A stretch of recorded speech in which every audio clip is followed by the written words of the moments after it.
السلام کی قوم پر فرشتے آئے، پہلے لوط علیہ السلام کو کہنے لگے، لوگوں میں بدماشی چھوکروں کے ساتھ پھیلی ہوئی تھی، بڑے خوبصورت جوان لڑکے بن کر آ گئے، نئی عمر کے لڑکے بن کر آ گئے۔ لوط علیہ السلام نے اپنی قوم کو سمجھایا، ان کے ساتھ برائی کا ارادہ نہ کرو، یہ میرے مہمان ہیں۔ دروازے توڑنے لگے، دیواریں گرانے لگے، فرمایا قال فما خطبکم ایھا المرسلون۔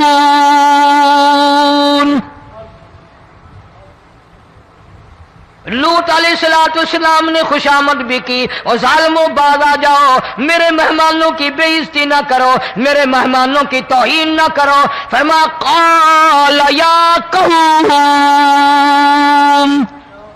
ان هؤلاء بناتی ہن اطہر لکم فاتقوا اللہ۔ پیغمبر اپنی امت پہ بڑا رحیم ہوتا ہے، بڑا شفیق ہوتا ہے، بڑا کریم ہوتا ہے، بڑا دیانتدار ہوتا ہے۔ لوط علیہ السلام فرماتے ہیں لوگوں، میری بیٹیاں تمہارے گھروں میں ہیں، ان سے اپنی خواہشات پوری کرو، میرے مہمانوں کو تنگ نہ کرو۔ زیادہ تنگ کرنے لگے، لوط علیہ السلام نے رو دیا، فرمانے لگے قال لو ان لی بکم قوۃ او آوی الی رکن شدید۔ کاش میرے پاس طاقت ہوتی، میرے پاس لاٹھی ہوتی، میرے پاس قوت ہوتی، میں تمہیں مزہ چکھاتا، میرے مہمانوں کی کیوں بے عزتی کرتے ہو؟ فرشتوں نے دیکھ لیا اللہ کا پیغمبر پریشان ہے، ہماری وجہ سے رو رہا ہے، بول اٹھے قالوا انا ارسلنا الی قوم مجرمین۔ لوط علیہ السلام گھبراؤ نہ، ہم آدمی نہیں، ہم لڑکے نہیں، ہم چھوکرے نہیں، ہم تو فرشتے ہیں، انہیں آنے دو ہمارے پاس، اور آپ جلدی جلدی بستی سے نکل جاؤ، اپنے بچوں کو لے کر باہر نکل جاؤ۔ کیا کرو گے؟ فرمایا لنرسل علیہم حجارۃ من طین مسومۃ عند ربک للمسرفین۔ ہم اس زمین کو کاٹ کر آسمان کی طرف لے جائیں گے، اوپر سے پتھر برسائیں گے، نوکدار پتھر آئیں گے، پتھروں پہ نام لکھے ہوئے آئیں گے، یہ فلانے گنڈے کو لگے، یہ فلانے بدماش کو لگے، جو لڑکوں کے ساتھ بدماشی کرتے ہیں یہ اس کو لگے، یہ اس کو لگے۔ آسمان کے قریب لے جا کر پوری بستی کی زمین کو پلٹ کر زمین پہ پھینک دیا جائے گا۔ کون سا گناہ آج ہم نے چھوڑ رکھا ہے؟ ہر دوسرا تیسرا آدمی شرک کی لعنت میں گرفتار ہے، بیٹے مانگنے کے لیے قبروں پہ مونڈھے پڑے ہیں، جھولیاں پھیلائے کھڑے ہیں، حاجت روائی کے لیے ان کو پکار رہے ہیں۔ اللہ فرماتے ہیں ان تدعوہم لا يسمعوا دعاءکم ولو سمعوا مستجابوا لکم ویوم القیامۃ یکفرون بشرککم ولا ینبئک مثل خبیر۔ فرمایا ظالموں اتنی بڑی زیادہ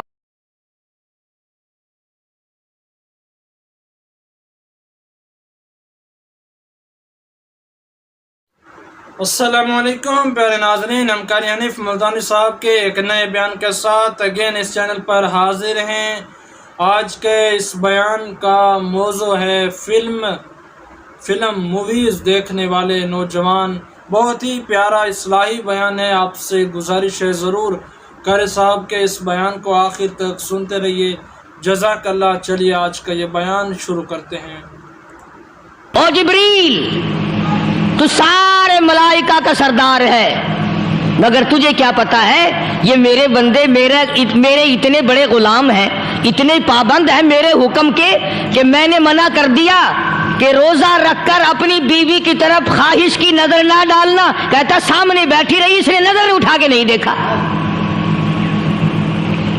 اور پھر دوسری صفت علماء کرام نے یہ لکھی ہے کہ ہر آدمی چاہتا ہے جو صفت میری ہے، جو عادات میرے ہیں وہ میرے دوست میں آ جائیں، جو طریقہ میرا ہے وہ میرے دوست کا ہونا چاہیے، جو لباس میرا ہے وہ میرے یار کا بھی ہو، جو کھانا پینا میرا ہے وہ میرے دوست کا بھی ہو، جو مکان بلڈنگ میرا ہے وہ میرے یار کا بھی ہونا چاہیے۔ تو اللہ پاک نے فرمایا میرے بندے تو ہمیشہ کے لیے تو نہیں، ہر وقت کے لیے تو نہیں، میں ہوں خالق، میں ہوں مالک، میں ہوں معبود، اور میں ہوں پاکیزہ، نہ کھاتا ہوں، نہ پیتا ہوں، نہ سوتا ہوں، نہ بیوی بچے کا محتاج ہوں۔ آ جا دن دن میں 1 مہینے کے لیے خدائی والی صفتیں میں تجھ میں پیدا کر دوں۔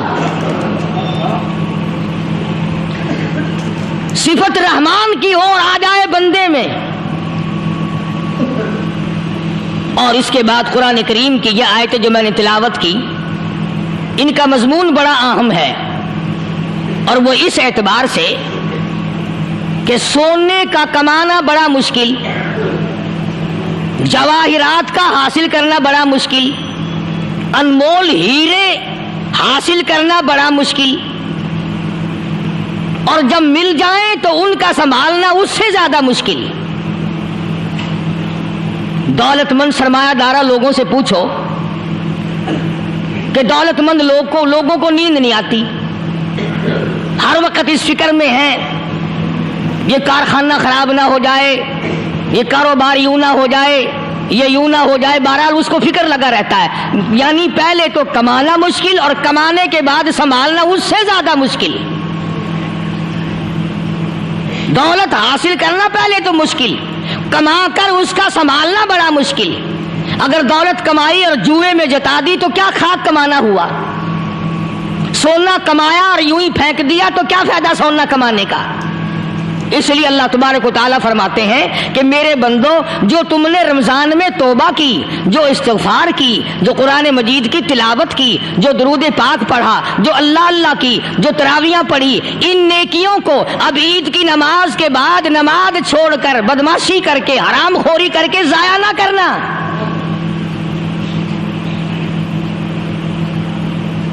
ضائع کرنے والے لوگ ہمیشہ خسارے میں ہوتے ہیں۔ لوگوں کی عموماً عادت یہ ہے، اچھے بھلے روزہ رکھنے والے، نماز رمضان شریف میں نمازیں ادا کرنے والے عید کے بعد نمازوں کو پھینک دیتے ہیں جیسے 60 ٹکٹ مل گیا جنت کا۔ حضرت مولانا محمد قاسم صاحب نانوتوی رحمۃ اللہ علیہ سے کسی نے پوچھا کہ حضرت نماز تو پڑھتے ہیں پر پتہ ہی نہیں قبول ہوتی ہے کہ نہیں، نماز تو ہم پڑھتے ہیں پر معلوم تو نہیں کہ قبول ہو رہی ہے کہ نہیں۔ تو فرمایا کہ ایک نشانی ہے قبولیت کی، اور وہ یہ کہ اگر ظہر کی نماز کے بعد عصر کی نماز کی توفیق ہو جائے تو سمجھو ظہر قبول ہو گئی، اگر عصر کے بعد مغرب کی نماز کی توفیق ہو گئی تو سمجھو عصر کی قبول ہو گئی، اگر مغرب کے بعد عشاء کی توفیق ہو گئی تو سمجھو مغرب قبول ہو گئی۔ اسی طرح سے اب میں کہتا ہوں اگر رمضان کے بعد نماز کی توفیق ہوئی تو سمجھو کہ رمضان کی نمازیں قبول ہو گئی۔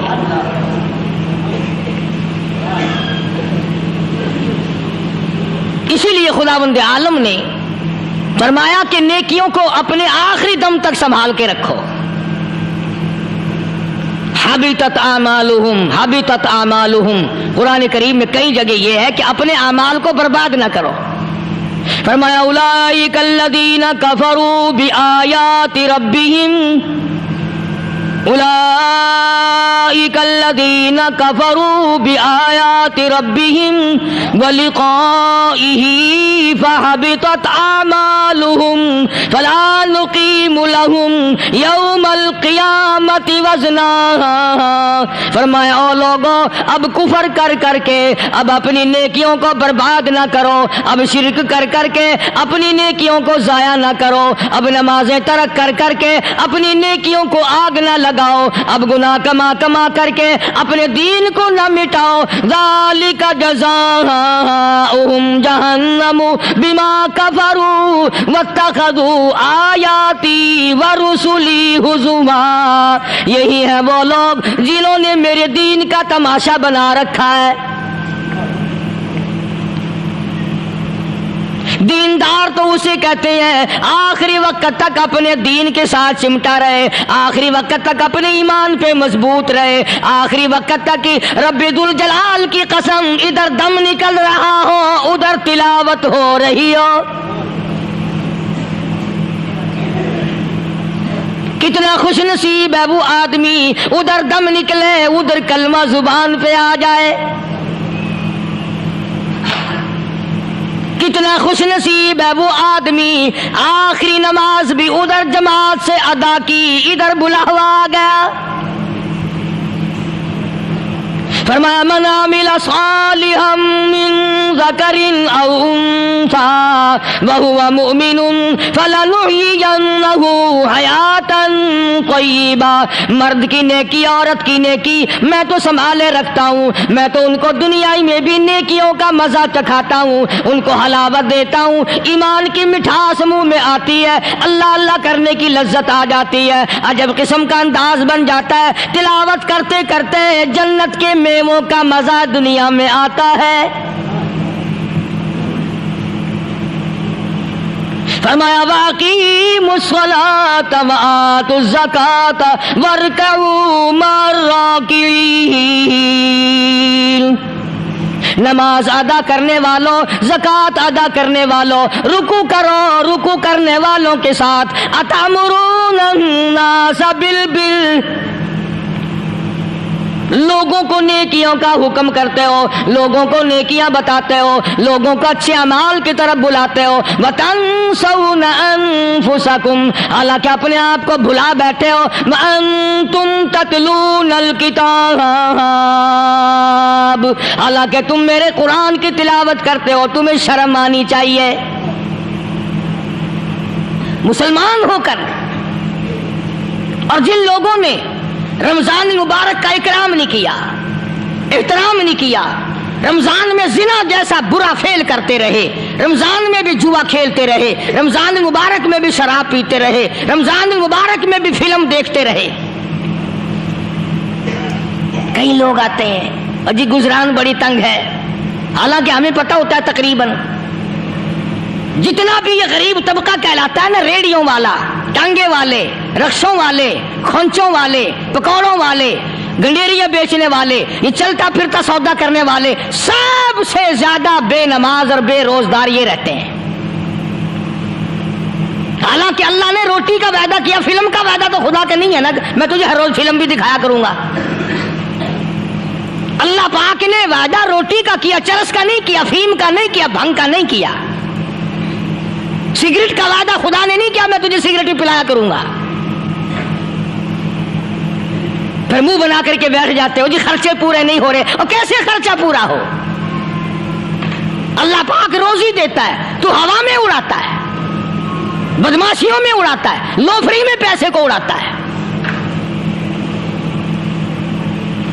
آج مسلمان کا ذہن تو دیکھو کہ وہ نماز کی قدر نہیں, رمضان کی قدر نہیں, قرآن کی قدر نہیں, اور پھر مرتے ہوئے کہتے ہیں یا اللہ ہم مسلمان اور ہم مر رہے ہیں. تو مریں گے کیسے نہیں؟ کون ساتھ دے گا جب تم کسی کے بنوئی گیری, تمہارے ساتھ کون لگے گا؟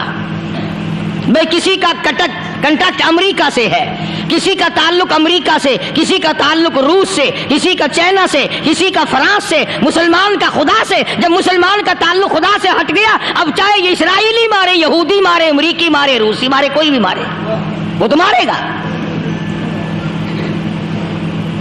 آج ہم نے مزاج بدل دیا, طبیعتیں بدل گئی, ماحول اور معاشرے کا بیڑا غرق کر دیا, چھوکروں کی ذہنیت خراب ہو گئی, نوجوان تباہ ہو گیا. تم نے بچوں کو مسجد کی طرف لگایا نہیں, کالج اور سکول کے معاشرے نے, ٹیلی ویژن اور گندے ماحول نے بیڑا غرق کر دیا گھروں کا. شرم آنی چاہیے ماں باپ, ڈوب کے مر جائیں وہ ماں باپ جن کی اولاد رات دن بکواس کرتے فلم دیکھتی پھرتی ہے. تم کیوں نہیں منع کرتے؟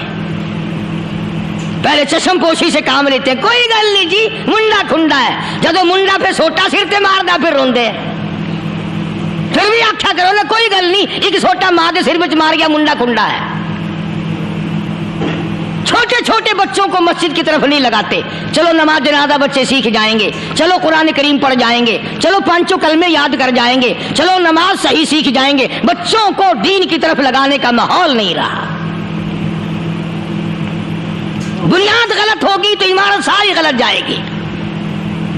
اس لیے خدا کہتا ہے کہ تم کافروں کو تو کہتے ہو ہم مسلمان ہیں, یہودیوں کے مقابلے میں کہتے ہو ہم مسلمان ہیں، عیسائیوں کے مقابلے میں کہتے ہو ہم مسلمان ہیں، ہندوؤں اور سکھوں کے مقابلے میں کہتے ہو ہم مسلمان ہیں، اور جب تمہیں دیکھا جائے تو تم یہودیوں سے بھی آگے، عیسائیوں سے بھی آگے، ہندو سکھوں سے بھی آگے۔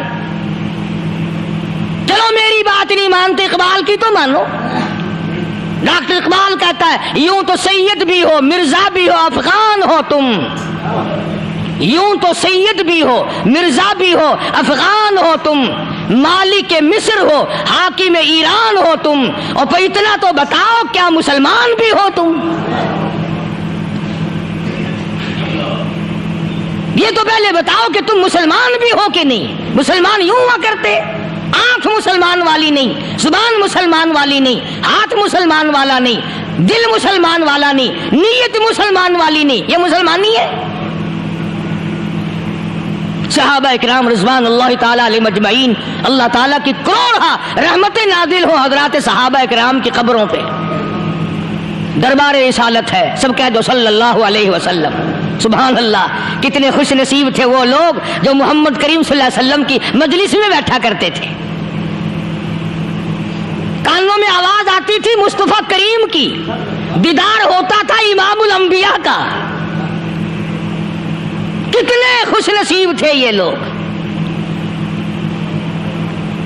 جنگ سے واپس آئے صحابہ اکرام، ایک لڑکی کو پکڑ کے لائے جو لڑنے آئی تھی، کفار کے ساتھ مل کر مسلمانوں کا مقابلہ کرنے آئی۔ میدان جہاد میں سے صحابہ کرام پکڑ کے لائے، قیدی ہے، کافرہ عورت ہے، غیر مسلم ہے۔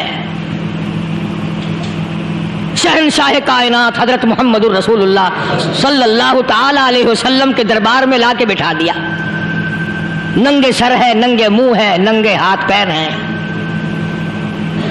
اللہ اکبر، کبھی آپ نے سوچا نہیں کہ تو کتنے بڑے نبی کا امتی ہے، کتنے بڑے سردار کا غلام ہے؟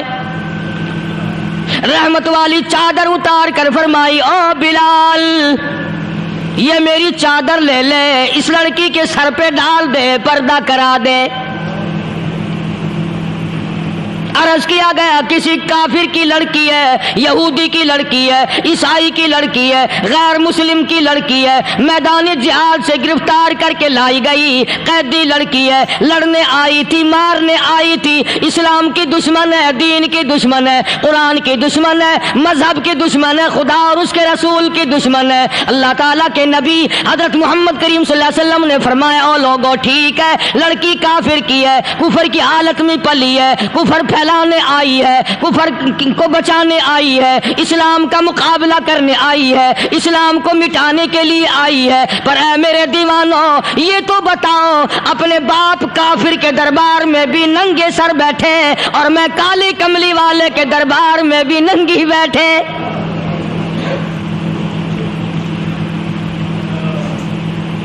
پھر اس دربار میں اور میرے دربار میں کیا فرق ہوگا؟ وہ کافر کا دربار ہے، یہ شہنشاہ کائنات کا دربار ہے، رحمت للعالمین کا دربار ہے، ساقی کوثر کا دربار ہے، شافی محشر کا دربار ہے، اللہ کے محبوب کا دربار ہے، آمنہ کے در یتیم کا دربار ہے، فاطمہ الزہرا کے ابا کا دربار ہے۔ اور بلال جلدی کر، میرے دربار میں کافر کی بیٹی آئے، میں اس کا بھی پردہ کروں گا۔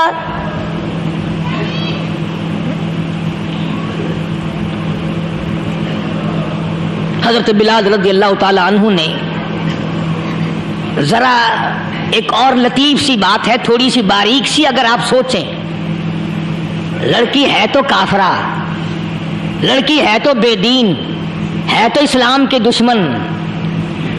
میں تو کئی مرتبہ سوچا کرتا ہوں کہ واہ لڑکی تیرا مقدر، ہے تو کافر کی بیٹی، خود بھی کافرہ ہے، مگر مقدر تو دیکھو امام الانبیاء کی چادر سر پہ ڈالے بیٹھی ہے۔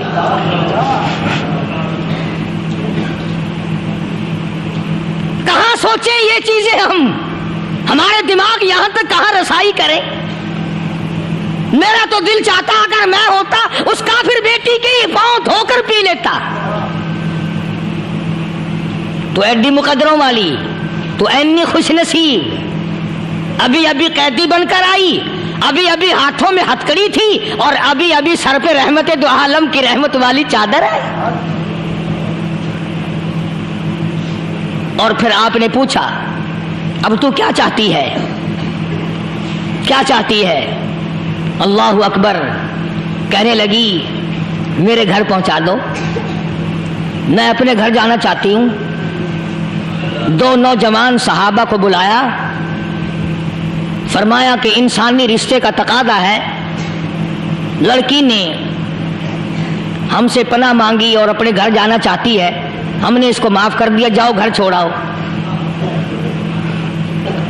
اب گھر پہنچانے کا مطلب یہ تو تھا نہیں کہ حسین گائی پہنچا دو، دولت گیٹ پہنچا دو، خدا جانے کتنی دور گھر ہوگا، لڑنے جو آئی تھی۔ یوں لکھا ہے علماء اکرام نے، ذرا توجہ کریں، اور سچی بات تو یہ ہے اپنے دامن میں بھی ہاتھ مار کے دیکھو کہ ہم کیسے ہیں۔ محمد الرسول اللہ صلی اللہ علیہ وسلم کے دو جوان دیوانے ساتھ ساتھ اس کے چلتے ہیں، ایک ادھر چل رہا ہے ایک ادھر چل رہا ہے، جنگل کا راستہ ہے، رات بھی راستے میں آئی ہے۔ نوجوان لڑکی کا بیان ہے، اپنے بھائی کو جا کے کہتی ہے یہ دونوں جوان میری ساتھ راستہ چلتے آئے، میری ساتھ سفر طے کرتے آئے، پر اے میرے بھائی جان، رب کائنات کی قسم مجھے تو یوں معلوم ہوتا تھا دونوں اندھے چل رہے۔ اللہ اکبر، اللہ، مجال ہے میری طرف نظر اٹھائی ہو۔ یہاں تو رکشے والے کا داؤ لگ جائے وہ بات نہیں آتا، ٹانگے والے کا داؤ لگ جائے وہ بات نہیں آتا، اور پیر صاحب تو اپنے یہاں سے خشک جانے کیسے دیں گے؟ کیوں جانے دیں؟ کیا مطلب؟ یہ شرافت ہے، یہ دین ہے، یہ اسلام ہے۔ مسلمان کی بیٹی کی عزت پہ ڈاکے ڈالنا، خدا کی قسم اگر اسلام کی حکومت ہو اور جس نبی کا تو نام لے کر جنت میں جانا چاہتا ہے، اگر نبی کا قانون زندہ ہو، قرآن کا قانون عدالت میں ہو، آنکھیں نکال دی جائیں۔ بے غیرت قوم، بے حیا اور بے شرم قوم، شرم نہیں آتی کہ زندگی کس طرح بسر ہوتی ہے۔ یہ کافروں کی بیٹیاں ہیں، یہ کسی یہودی کی بیٹیاں ہیں، چکلے چل رہے ہیں، بدماشی کے اڈے چل رہے ہیں، سب کو پتا ہے، افسروں کو پتا ہے، چھوٹے بڑوں لیڈروں کو پتا ہے۔ کون روکے؟ کس لیے روکے؟ پھر یاد رکھو بات محمد کریم صلی اللہ علیہ وسلم کی، فرمایا جس ملک میں جس شہر میں زنا ہوگا، اللہ کے نبی نے فرمایا وہ جس دن برباد ہوگا آواز بھی نہیں آئے گی۔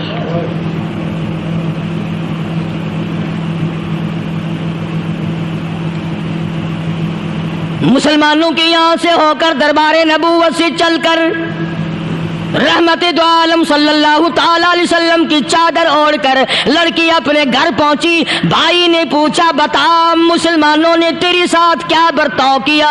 مسلمان تجھے پکڑ کے لے گئے تھے، اتنی خوبصورت ہے تو، ایسی حسینہ ہے، شباب تیرا، حسن تیرا، جمال تیرا، شکل و صورت نرالی، نقش نرالے، آنکھیں تیری نرالی، چہرہ تیرا نرالا، لب تیرے نرالے، قد و قامت تیری نرالی، حسن تیرا شان والا، جوانی شباب ہے، بتا مسلمانوں نے تیری ساتھ کیا گزری؟ رونے لگی اور کہنے لگی تو میرا ماجایا بھائی ہے، پر میں کیا بتاؤں، زمین و آسمان کے مالک کی قسم، سمندروں کے پیدا کرنے والے کی قسم، درختوں کی پتے پیدا کرنے والے کی قسم، ان پہاڑوں اور زمین کے ذرات کو پیدا کرنے والے کی قسم، جو میری عزت کی حفاظت محمد کے غلاموں نے کی ہے، وہ تو ماجایا بھائی بھی نہیں کر سکتا۔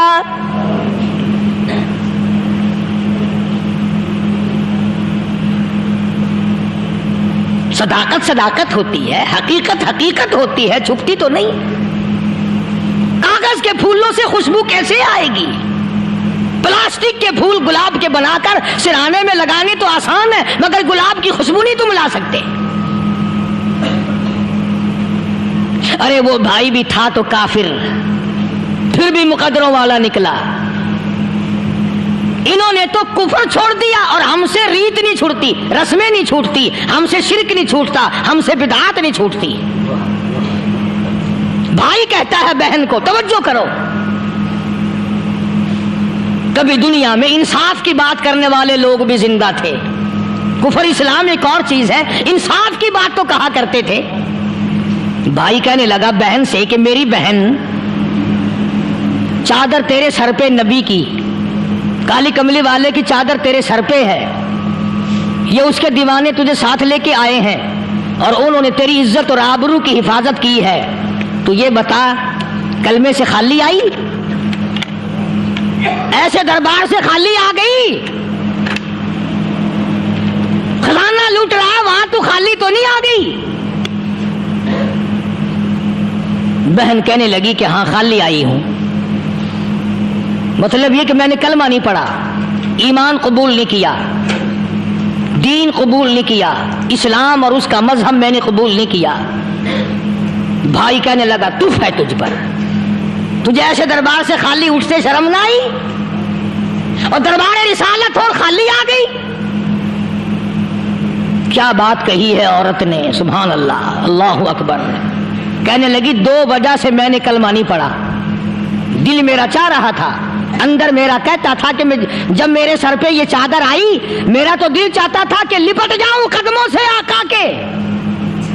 بھائی میرا دل چاہتا تھا میں کھڑی ہو جاؤں دربار میں اور یوں کہوں میرا دل ہو تیرا گھر ہو، میرا دل ہو تیرا گھر ہو، تیرا در ہو میرا سر ہو۔ تمنا مختصر سی ہے مگر تمہید طولانی۔ میں نے کلمہ 2 وجہ سے نہیں پڑھا۔ پہلی وجہ تو یہ کہ جب تو سنتا، تجھ تک یہ بات پہنچتی کہ میری بہن نے کلمہ پڑھ لیا، تو شاید تیرے دماغ میں یہ بات نہ آ جائے کہ میری بہن سے مسلمانوں نے زبردستی کلمہ پڑھوایا ہوگا، اس لیے میں نے نہیں پڑھا۔ تیرے دماغ میں یہ بات نہ آئے کہ مسلمانوں نے مجبور کر کے، قیدی بنا کر کے جو لے گئے تھے، مجبور کر کے کلمہ پڑھایا اور میری بہن نے ڈر کے مارے کلمہ پڑھا۔ کلمہ پڑھنے کا پختہ پروگرام ہے، مزہ تو اب آئے گا نا، یہاں سے آزاد ہو کر جاؤں گی۔ اور دوسری بات اس نے اور پتے کی کہی، کہنے لگی بھائی میں نے کلمہ اس لیے بھی نہیں پڑھا کہ بہن جنت میں جائے بھائی دوزخ میں جائے، اصل میں تجھے لینے آئی ہوں، دونوں چل کر اس دربار کی غلامی کریں گے۔ میں نے یہ خوف کھایا کہ میرا بھائی غصے میں آ کر کفر پر اور مضبوط نہ ہو جائے، اس لیے مجھے آنے کی کوئی ضرورت نہیں تھی۔ اور کہنے لگی او میرے بھائی وہ دربار کوئی واپس آنے کا تھوڑا ہی ہے، وہاں تو جو گیا قربان ہو گیا، جو گیا قربان ہو گیا۔ چلو چلتے ہیں دونوں بہن بھائی آ کر حضور اکرم صلی اللہ علیہ وسلم کے ہاتھ پہ کلمہ پڑھ کر مسلمان بن جاتے ہیں۔ وہ نبی کی ایک بات دیکھ کر کلمہ پڑھ کر مسلمان بن گئے۔ ہمارے سامنے لاکھوں حدیثیں، ہزاروں قرآن کی آیتیں ہیں، پر ہم آج تک مسلمان نہ بنے۔ جب مرضی آئی نماز پڑھ لی، جب مرضی آئی زکوٰۃ دے دی، جب مرضی آئی قرآن پڑھ لیا، جب مرضی آئی دین ایمان کر لیا، مرضی آئی چوری کر لی، مرضی آئی ٹھگی مار لی۔ اس کا نام دین نہیں ہے، اس کا نام ٹھگی اور فریب ہے۔ اس لیے قرآن کریم نے للکار کے کہا تأمرون الناس بالبر وتنسون انفسکم وانتم تتلون الکتاب۔ دوسروں کو اسلام کا نام لیتے ہو، دوسروں کے سامنے مسلمان بنتے ہو، حالانکہ تم کتاب پڑھتے ہو اللہ کی۔ افلا تعقلون، سوچتے کیوں نہیں ہو کہ تم کدھر چلے ہو؟ کیا پروگرام بنائے بیٹھے ہو؟ زندگی کا لاہ عمل یہ تو نہیں ہونا چاہیے جو تم نے بنایا ہوگا۔ اللہ اکبر، بے شک بے شک۔ اور آگے فرمایا تأمرون الناس بالبر وتنسون انفسکم وانتم تتلون الکتاب افلا تعقلون واستعینوا بالصبر والصلاۃ۔ اگر تکلیف آئے، پریشانی آئے، کوئی مصیبت آئے تو صبر اور نماز کے ساتھ قائم رہو۔ یعنی صبر نماز کے بغیر حاصل نہیں ہوگا، اور نماز قبول ہوگی تو صبر خود بخود آ جائے گا۔ چنانچہ اللہ والوں کی زندگی کا مطالعہ کرو، کتابیں اور حالات پڑھ کر کے دیکھو کہ انہوں نے ساری عمر میں ایک ایک نماز بھی ضائع نہیں ہونے دی، تمام عمر میں ایک ایک نماز ضائع نہیں ہونے دی. اور ہم لوگوں کی جوانی یوں ہی بیت جاتی ہے, جوانی یوں ہی گزر جاتی ہے. اسی کو کہتا ہے کہ کچھ نہ پرواہ کی میرے دین کی, آج میں تمہاری پرواہ کیسے کروں. وَإِنَّهَا لَكَبِيرَةٌ إِلَّا عَلَى الْخَاشِعِينَ. اللہ پاک خود فرماتے ہیں کہ نماز بھاری نہیں, نماز مشکل نہیں, نماز پڑھنا کوئی تکلیف نہیں, مگر ان لوگوں کے لیے, ان لوگوں پہ کوئی مشکل نہیں جو اللہ سے ڈرنے والے ہیں, اللہ کے خوف کو دل میں بسانے والے ہیں, جن کا یقین ہے کہ موت آئے گی اور اللہ کے یہاں جا کر کے میں نے منہ دکھانا ہے, ایک دن خبر میں جانا ہے, حشر نشر نے بھی آنا ہے, قیامت نے بھی آنا ہے, جس کا ان تمام چیزوں پہ یقین ہے. اللہ فرماتے ہیں الا علی الخاشعین, ڈرنے والے کے لیے تو کوئی چیز نہیں, اور جو نہیں ڈرتا اس کے لیے تو پہاڑ ہے نماز پڑھنا. صحابہ کرام نے تو ایسی ایسی نمازیں پڑھی. صحابی ہے مدنی کریم صلی اللہ علیہ وسلم کا, اپنے باغ میں نماز پڑھ رہا ہے, گنجان باغ ہے کھجوروں کا باغ پکا کھڑا ہے, صحابی نماز پڑھ رہا ہے. ایک پرندہ کبھی ادھر سے آتا ہے کبھی ادھر جاتا ہے, گنجان باغ ہے, وہ نکلنا چاہتا ہے, پرندے کو راستہ نہیں ملتا. تو دوران نماز صحابی کی نظر پرندے پہ لگ گئی. دوران نماز صحابی کی نظر, وہ پھڑک پھڑک جو کرتا تھا نا کبھی ادھر کبھی ادھر, صحابی کی نظر پرندے پہ لگ گئی, نماز میں بھول گیا. بس اتنی سی بات ہوئی, آیا دربار رسالت میں اور کہنے لگا یا رسول اللہ وہ سارا باغ لے کر اسلام میں وقف کر لو, جس باغ کی وجہ سے میری نماز خراب ہو جائے میں وہ باغ ہی نہیں رکھتا.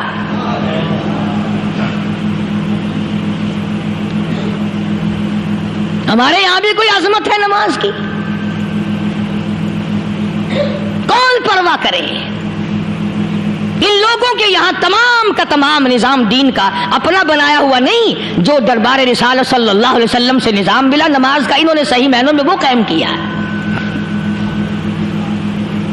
کیسی مشکل میں ہوئے, کہیں بھی ہوئے, جس حالت میں بھی ہوئے, نماز پڑھنی ہے, ادا کرنی ہے. چنانچہ ان کی نمازوں میں اتنی برکت تھی. سیدنا امیر معاویہ رضی اللہ تعالی عنہ کی حکومت ہے, صحابہ اکرام ابھی زندہ ہیں, افریقہ کے گھنونے جنگل میں بہت بڑے صحرا میں چھاونی بنانے کا پروگرام بنایا. بڑے جنگل ہیں, بڑے درخت ہیں, بڑی بھیڑ بھاڑ ہے, بڑے جانور ہیں, شیر ہیں, چیتے ہیں, بھگیاڑ ہیں, بڑے بڑے موذی جانور ہیں. تو اس علاقے کے لوگوں نے بتایا کہ تم مار کھاؤ گے, یہاں تو بڑے بڑے جانور تمہیں کھا جائیں گے, تم یہ کیا سوچ کر آئے ہو, تمہیں یہ نہیں چھوڑیں گے, جانور کھا جائیں گے, تمہیں یہاں چھوڑی بناؤ گے. صحابہ کہنے لگے نہیں ہمارے پاس ہتھیار ہے.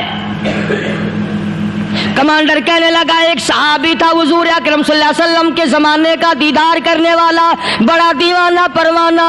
کمانڈر نے اسے حکم دیا تو 2 رکعت وضو کر, 2 رکعت نماز ادا کر, اور 2 رکعت نماز ادا کرنے کے بعد درخت پہ چڑھ جا, اور درخت پہ چڑھ کر یہ آواز لگا, او جنگل کے ہاتھیوں, او جنگل کے بھگیاڑوں, او جنگل کے شیروں, او جنگل کے موذی جانوروں, او ناگ وٹھوؤں, او سانپ بیچھوؤں, او فلاں جانوروں, او فلاں جانوروں, ہم غلام ہیں محمد عربی صلی اللہ تعالی علیہ وسلم کے, اور میں تمہیں حکم دیتا ہوں 24 گھنٹے کی اجازت ہے, 24 گھنٹے کے اندر اندر تمام جنگل خالی مانگتا ہوں.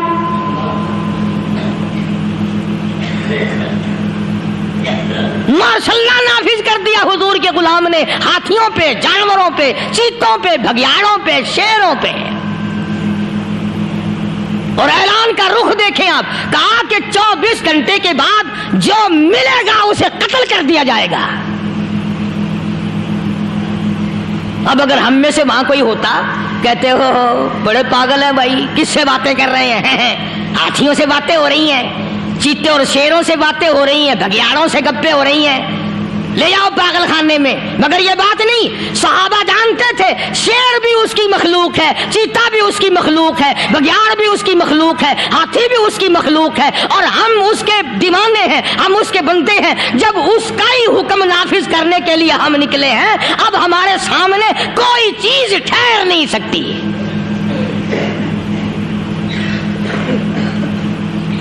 شاہد ہے، گیبن مورخ انگریز لکھتا ہے، امریکہ کا بہت بڑا پروفیسر تور آندرے انگریز مورخ لکھتا ہے کہ صحابی کی یہ بات سن کر جنگل میں کھلبلی مچ گئی، جانوروں میں شور مچ گیا، چیتے گھگیاڑ اور طوفان مچ گیا، شور مچاتے ہوئے تمام کے تمام نے جنگل خالی کر دیا۔ مسلمان، جب تیرے اندر ایمان تھا، جب تیرا قرآن پہ ایمان تھا، جب تیرا نبی پاک صلی اللہ علیہ وسلم پہ ایمان تھا، جب تیرا حضور کی رسالت پہ ایمان تھا، جب اللہ کی توحید پہ تیرا ایمان تھا، اور تیرا مقابلہ شیر نہیں کر سکتا تھا، تیرا مقابلہ چیتا نہیں کر سکتا تھا۔ آج ایمان پلے ہے نہیں، آج تو ڈر کے مارے مر رہا ہے اور مرے گا۔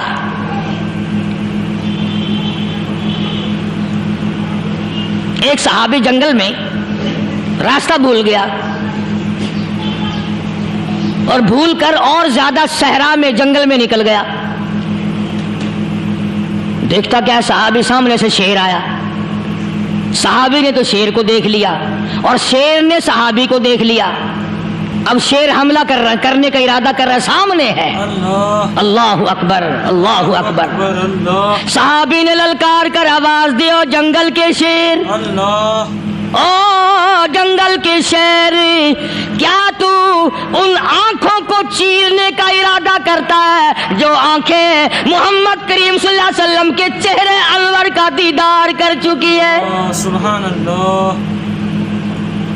ان آنکھوں کو پھاڑے گا، اس چہرے کو پھاڑے گا جس نے حضور صلی اللہ علیہ وسلم کا ایک دفعہ نہیں بار بار دیدار کیا ہے۔ تاریخ شاہد ہے، شیر جھکا، صحابی کے قریب آیا، اور یوں لکھا ہے کہ آگے بڑھ کر صحابی کے پاؤں چاٹنے لگا، پیر چاٹنے لگا، اور زبان حال سے یوں کہنے لگا، اگر تو ان کا غلام ہے تو میں ان کے غلاموں کا غلام ہوں۔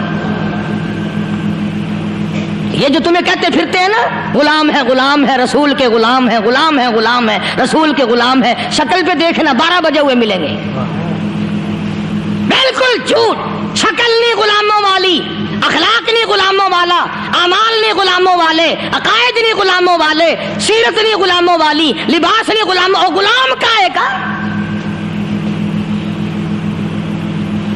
بازاروں میں پھرتے ہیں نا، جلوس نکالتے ہیں، غلام ہے رسول کے غلام ہے۔ اس گلی سے نکلے، آؤ یار بڑی اچھی فلم لگی، وہاں چلتے ہیں۔ اب غلام فلم میں جا رہے ہیں، اب غلام بدماشی کرنے چلے ہیں۔ تو صحابی نے جب آواز دی، شیر نے جھک کر صحابی کے پاؤں چاٹے، اور یوں لکھا مورخین نے کہ بظاہر یوں کہنے لگا کہ تو راستہ بھول گیا، دم ہلاتا ہوا چلا، صحابی کو راستے میں چھوڑ کے گیا۔